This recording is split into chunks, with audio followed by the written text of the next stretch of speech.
Hello friends, स्वागत है आपका मेरे यूट्यूब चैनल में। तो आज फिर से आपके लिए लेके आई हूँ छोटे-छोटे लेकिन बहुत ही काम के आइडियाज़। तो कुछ आइडियाज़ सिलाई मशीन से बनाए हैं, कुछ बिना सिलाई मशीन के हैं। तो आई होप आपको आज की वीडियो भी पसंद आएगी। कमेंट करके ज़रूर बताइएगा आज की वीडियो कैसी लगी, कौन से वाला आइडिया आपको सबसे अच्छा लगा।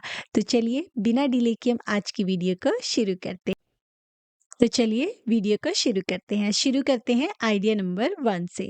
तो आइडिया नंबर 1 में मैं यूज़ करूँगी जो हमारे पास पुरानी साड़ी होती है उसके जो फॉल होते हैं उसका। तो देखिए क्या होता है कि इस तरीके से हम बेडशीट वगैरह खरीदते हैं, नई बेडशीट कई बार, और या कई बार कॉटन की बेडशीट होती है तो हम वॉश वगैरह करते हैं तो वो श्रिंक हो जाती है। तो ये मेरे पास बेडशीट है, देखिए 2 तरफ से मैंने इसे अच्छे से अंदर से टक इन कर लिया है, लेकिन बाकी 2 तरफ से ना इसमें स्पेस नहीं था कि मैं अच्छे से इसको अंदर बेड के गद्दे के अंदर टक कर सकूँ। तो उसके लिए एक बहुत ही प्यारा-सा आइडिया मैं लेके आई हूँ। तो यहाँ पे साइड में हर कोई हम कपड़ा वगैरह लगा के इसको बड़ा कर सकते हैं। तो उसके लिए क्या करना है, देखिए आप जो पुरानी साड़ी होती है ना उसके फॉल का यूज़ कर सकते हैं।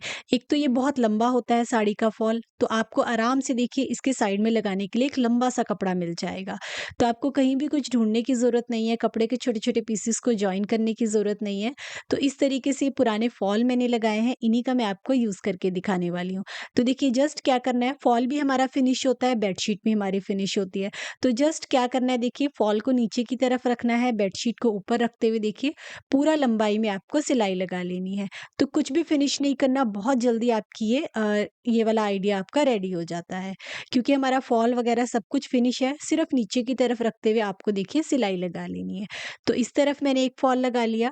आपकी जिस भी साइड से छोटी हो बेडशीट उस हिसाब से आप इसमें इस तरीके से पुराने फॉल का यूज़ कर सकते हैं। अब दूसरी साइड भी लगा लूँगी क्योंकि यहाँ से भी बिल्कुल स्पेस नहीं है देखिए अंदर की तरफ टक करने के लिए, तो यहाँ से भी मैं इसमें जॉइन कर लूँगी। तो ये भी हमारा फिनिश है, जस्ट हम इसे इस तरीके से रखेंगे फॉल को नीचे की तरफ और पूरा लंबाई में हम इस पे सिलाई लगा लेंगे। तो इस तरीके से आपके पुराने फॉल भी यूज़ हो जाएँगे और आपकी जो नई वाली बेडशीट है उसे आप यूज़ भी कर पाएँगे। अब देखिए काफ़ी सारा स्पेस मिल गया मुझे इसमें अंदर की तरफ टक करने के लिए।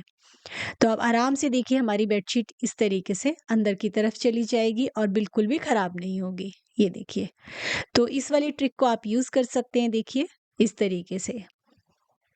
तो छोटा-सा आइडिया है, पुरानी साड़ी हम सभी के पास होती है, उसके फॉल का आप इस तरीके से यूज़ कर सकते हैं देखिए। तो ये जो भी हमने कपड़ा जॉइन किया था, फॉल जॉइन किया है, वो हमारा अंदर की तरफ आ गया। तो चलिए अब देखते हैं नेक्स्ट आइडिया। तो इस आइडिया में मैं आपको बताने वाली हूँ कि इस तरीके से दीवान बेड में अगर आप बहुत सारे कपड़े ऑर्गेनाइज़ करना चाहते हैं, तो उसके लिए हम ऑर्गेनाइज़र कैसे बना सकते हैं। तो बहुत ही सुंदर आइडिया है, एंड तक ज़रूर देखिएगा। बेडशीट पुराना कर्टेन हो आपके पास पुराने पर्दे का, इसमें यूज़ कर सकते हैं। तो बेडशीट काफ़ी बड़ी होती है, डबल बेड की बेडशीट भी आप यूज़ कर सकते हैं। तो एक बेडशीट में से आप काफ़ी सारे इसमें ये वाले ऑर्गेनाइज़र बना सकते हैं। तो 31 इंच इंटू 57 इंच का बड़ा-सा रेक्टेंगल पीस लिया, उसे चारों तरफ से हमें फिनिश कर लेना है। उसके बाद क्या करना है, यहाँ से हमें क्या करना है, ज़िप लेनी है। ये ज़िप बहुत ईज़िली आपको लोकल मार्केट में मिल जाएगी। आप कहेंगे बैग वाली ज़िप, ये पर मीटर के हिसाब से मिलती है। ये ₹8 से लेके ₹10 मीटर में आपको ये आराम से मिल जाएगी। तो बस आपको ज़िप ही खरीदने की ज़रूरत है। देखिए इस तरीके से सिंपल मैंने रखा ज़िप को नीचे, ऊपर से हमारा फिनिश ही है और हमने सिलाई लगा ली। अब क्या करना है, इसे हमें दूसरी तरफ को लगाना है। तो बिना रनर निकाले मैं आपको यहाँ पे इसे लगा के दिखा रही हूँ, देखिए।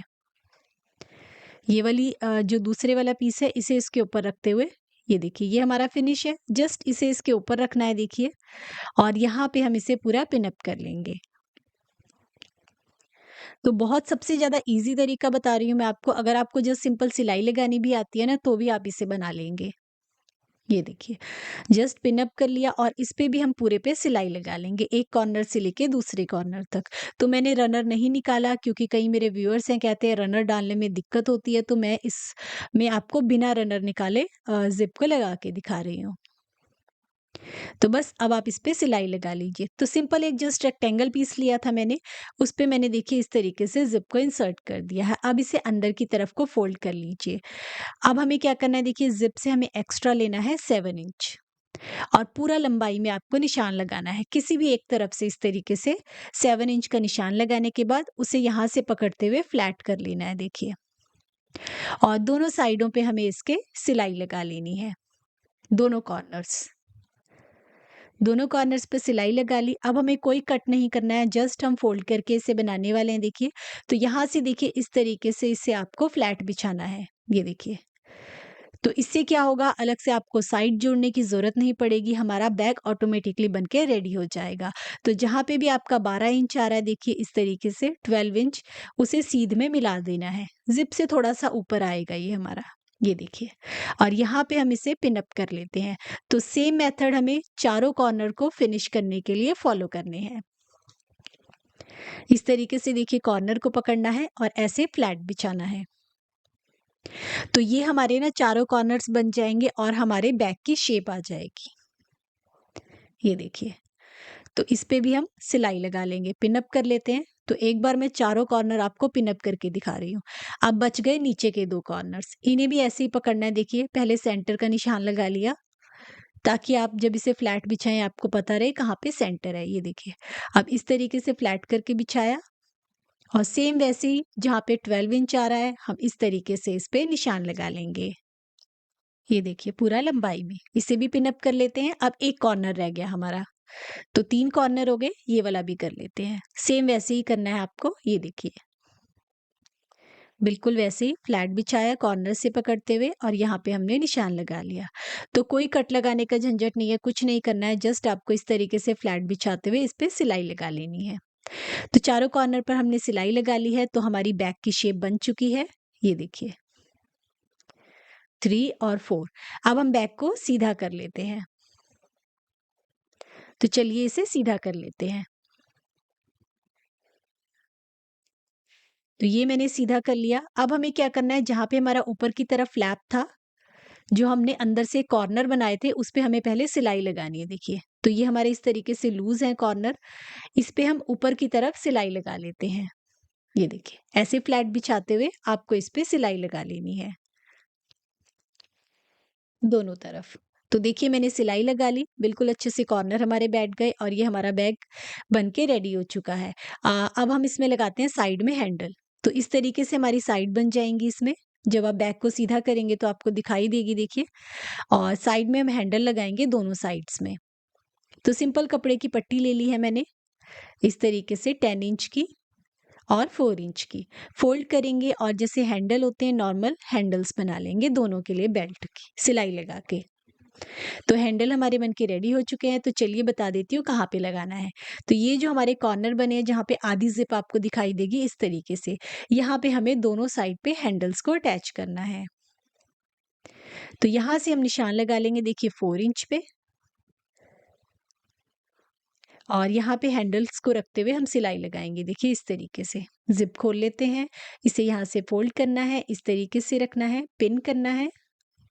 जैसे पिन किया है वैसे ही हम इस पे सिलाई लगाएँगे। दूसरी तरफ से देखिए इस तरीके से रखते हुए यहाँ पे भी हम सिलाई लगा लेंगे। ये देखिए, तो दोनों तरफ सिलाई लगा के दोनों हैंडल्स को अटैच कर लीजिए। एक इस तरफ और एक इसके सामने वाली तरफ। ये देखिए दूसरी तरफ, दूसरी साइड में यहाँ पे भी सेम मेज़रमेंट्स के साथ इसे हैंडल को अटैच कर लीजिए। तो दोनों हैंडल हमारे अटैच हो गए। तो मैंने ली है इस तरीके से ट्रांसपेरेंट शीट, इसे चारों तरफ से हम पाइपिंग से फिनिश कर लेंगे और बैक के ऊपर हम इसे अटैच कर लेंगे तीनों साइड से। एक तरफ से ओपन है, यहाँ से हम इसमें जो भी आपने कपड़े रखे हैं ऊपर लिख के इस पे नेम कर सकते हैं कि कौन से कपड़े आपने इस ऑर्गेनाइजर के अंदर स्टोर करके रखे हैं। तो देखिए ये ढेर सारे कपड़े मैं आपको दिखा रही हूँ, ये सारे के सारे इस ऑर्गेनाइजर में आ जाएंगे। तो ये काफ़ी बड़े साइज का ऑर्गेनाइजर बना है। और सबसे बड़ी बात है, इसे जो मैंने अपना दीवान का साइज़ होता है ना उसके हिसाब से बनाया है कि बिल्कुल भी स्पेस आपका ख़राब नहीं होगा। जो वर्टिकल स्पेस है ये मैंने उसी हिसाब से बनाया है। अभी मैं आपको दीवान बेड में रख के दिखाती हूँ कि मैं कैसे बता रही हूँ कि किस तरीके से मैंने इसका डिज़ाइन बनाया है। तो पहले मैं इसमें देखिए ढेर सारे कपड़े मैंने रख लिए, तो बहुत सारे कपड़े स्टोर हो जाते हैं देखिए। अब ये हमारा इस तरीके से यहाँ कॉर्नर में सेट हो जाएँगे। मतलब एक कॉर्नर में आपके 2 ऑर्गेनाइज़र आराम से आ जाएँगे और ऊपर वाला स्पेस भी देखिए बिल्कुल ऊपर तक है, बेड के ऊपर तक। तो ऊपर का स्पेस आपका बिल्कुल बिल्कुल भी खराब नहीं होगा और इस तरीके से देखिए एक बेडशीट में से आप ऑर्गेनाइज़र बना के अपने पूरे बेड को ऑर्गेनाइज़ कर सकते हैं। तो छोटा-सा आइडिया है देखिए, इसका डिज़ाइन ही मैंने इस तरीके से बनाया है कि एक बेड में आपके 2 एक साइड में 2 ऑर्गेनाइज़र आ जाएँ, फिर इसी तरीके से 2-2 का सेट बना के आप पूरे दीवान बेड को ऑर्गेनाइज़ कर सकते हैं। तो छोटा-सा आइडिया है, आई होप आपको पसंद आया होगा। तो चलिए बढ़ते हैं नेक्स्ट आइडिया की तरफ। तो इस आइडिया में मैं लेके आई हूँ एक बहुत ही प्यारी सी फोल्डिंग ट्रिक। तो क्या होता है ना, जब हम कपड़ों को अच्छे से तह लगा के रखते हैं तो वो स्पेस भी कम लेते हैं और रखे हुए भी अच्छे लगते हैं।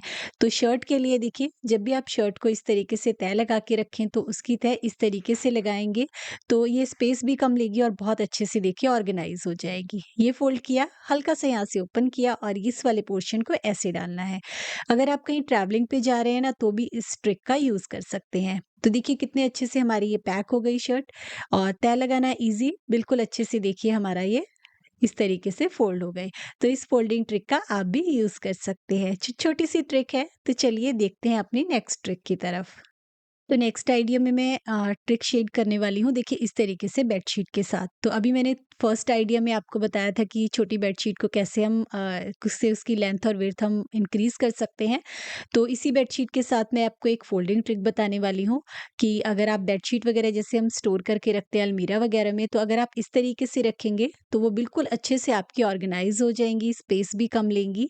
तो देखिए करना क्या है, इस तरीके से जब भी बेडशीट फ़ोल्ड करें, 4 फ़ोल्ड में आपको फ़ोल्ड करना है और उसके बाद इस तरीके से फ़ोल्ड करना है। और फिर क्या करना है कि 2 पिलो कवर होते हैं, एक पिलो कवर तो आपको अंदर की तरफ रख देना है देखिए फ़ोल्ड करके, और जो दूसरा पिलो कवर है ना, ये जो हमने पूरा सेट बनाया है, इसे इसके अंदर रख देना है। तो मैं हमेशा इस तरीके से रखती हूँ। ऐसा करने से क्या होता है ना कि बिल्कुल भी हमारा सेट खराब नहीं होता और हमें बहुत ईज़िली मिल जाता है। अगर हम अलग-अलग रखते हैं पिलो कवर और सेट, तो हमारे गुम हो जाते हैं और हमें हमारा बहुत सारा टाइम उसमें वेस्ट हो जाता है। तो आप ये छोटी-सी ट्रिक भी यूज़ कर सकते हैं। तो चलिए देखते हैं नेक्स्ट ट्रिक की तरफ। तो नेक्स्ट आइडिया में मैं यूज़ करने वाली हूँ इस तरीके से क्लॉथ क्लिप और ये छोटी-सी बास्केट का। तो ये वही बास्केट है जो सब्जी मंडी में 10-10 रुपए की सेल में मिलती है ना, वहीं से मैंने ली थी। तो इसका एक ऑर्गेनाइज़र बनाने वाली हूँ मैं देखिए। तो मैंने क्लिप लिया है और क्लिप में मैंने ना पेचकस गरम करके होल कर लिए थे छोटे-छोटे। अगर आपकी क्लिप में ऑलरेडी होल हैं तो आपको करने की ज़रूरत नहीं है, नहीं तो नॉर्मल प्लास्टिक वाली क्लिप लेके आप पेचकस को गरम करके उसमें छोटे-छोटे इस तरीके से होल्स बना सकते हैं। उसके बाद देखिए हमें क्लिप्स को हैंग कर लेना है। तो कुछ क्लिप्स में मेरे पास इस तरीके से रिंग था, तो मैंने रिंग में डाल के उन्हें हैंग कर लिया और कुछ में मैंने होल्स किए थे। उसके बाद देखिए पूरे हमारी ये जो बास्केट है ना, इसमें नीचे की तरफ कुछ-कुछ थोड़े-थोड़े डिस्टेंस पे हमें इस तरीके से पूरे इन क्लिप्स को लगा लेना है। तो देखिए मैंने यहाँ पे सारे क्लिप्स लगा लिए हैं। अब ऊपर की तरफ हैंग करने के लिए बना लेते हैं। तो इस तरीके से धागा लेना है। कोई भी धागा ले सकते हैं जो थोड़ा-सा मजबूत हो, वो वाला धागा आप यूज़ कर लीजिएगा। तो ये मैंने निकाल लिया धागे को देखिए दूसरी तरफ से और उसके बाद यहाँ से निकाल लिया। तो ये हमारा ऊपर हैंग करने के लिए हो जाएगा। अब इन्हें हम आपस में देखिए ऊपर की तरफ नॉट कर लेंगे। चारों को इस तरीके से मिलाते हुए नॉट कर लीजिए और ये हमारा प्यारा सा हैंगिंग ऑर्गेनाइज़र बन के रेडी हो चुका है। इसका आप मल्टी यूज़ कर सकते हैं देखिए, जैसे बाहर बारिश वगैरह होती है तो घर के अंदर कपड़े सुखाने के लिए सॉक्स, छोटे-छोटे टॉवल, हैंकी देखिए इस तरीके से उन्हें ड्राई करने के लिए आप इस ऑर्गेनाइज़र का यूज़ कर सकते हैं। और अगर आपके घर में स्पेस कम है तो आप इस तरीके से सॉक्स वगैरह को ऑर्गेनाइज करने के लिए भी इसका यूज़ कर सकते हैं। और आप इसका क्या यूज़ कर सकते हैं, देखिए बाहर अगर कपड़े आपको बाहर धूप आ रखी है और इस तरीके से कहीं पे भी इसे हैंग कर लीजिए धूप में और आपके सारे सॉक्स वगैरह अच्छे से सूख जाएँगे। या इस तरीके से बालकनी वगैरह में देखिए जहाँ पे धूप आती है वहाँ पे इसे हैंग कर दीजिए। अगर हम ऐसे ही सॉक्स को यहाँ पे बालकनी में रखते हैं तो हवा से उड़ जाती हैं, लेकिन आप इस तरीके से देखिए इस ऑर्गेनाइज़र में उन्हें रख सकते हैं। तो पहले भी मैंने एक ऐसा ऑर्गेनाइज़र बनाया था जो मैंने खाली वाटर बोतल से बनाया था, तो ये मैंने थोड़े बड़े साइज़ का बनाया है टोकरी से। तो आई होप आपको ये वाला आइडिया भी पसंद आया हो। तो इस ऑर्गेनाइज़र का भी आप मल्टी यूज़ कर सकते हैं। तो ये थे छोटे-छोटे आइडियाज़ जो मैंने आज की वीडियो में शेयर किए। तो आई होप आपको आज की वीडियो भी पसंद आई होगी। प्लीज़ कमेंट ज़रूर कीजिएगा आज की वीडियो कैसी लगी, कौन से वाला आइडिया सबसे अच्छा लगा। जल्दी मिलते हैं नई वीडियो के साथ। Thank you.